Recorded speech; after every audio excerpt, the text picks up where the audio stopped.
मैया के लेके कबूतर हो जातनी देखे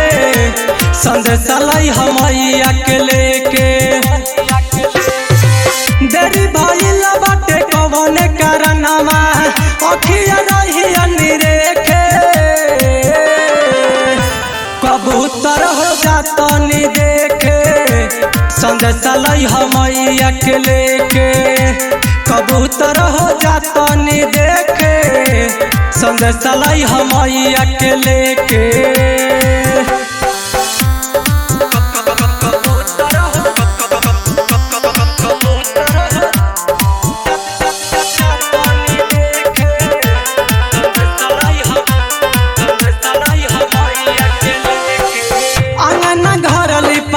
देले बानी निमप झुलुआ लगा देले बानी ए माई अंगना घर लिपवा देले बानी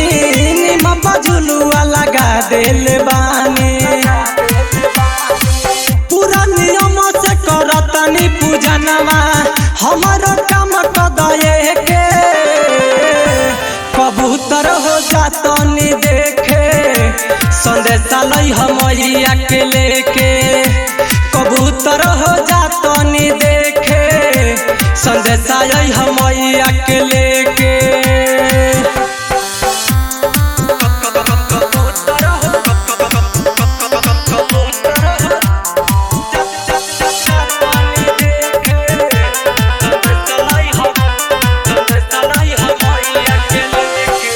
राइटर नरेंद्र के सुना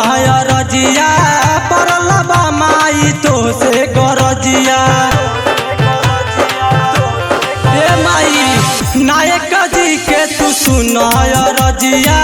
परलबा माई तो से गरजिया अनमोल अंकित कहेले कहनवा दुखवा कहीं हमके के कबूतर हो जातनी देखे संदेश लाई मैया के लेके कबूतर हो जातनी देखे संदेश लाई मैया के लेके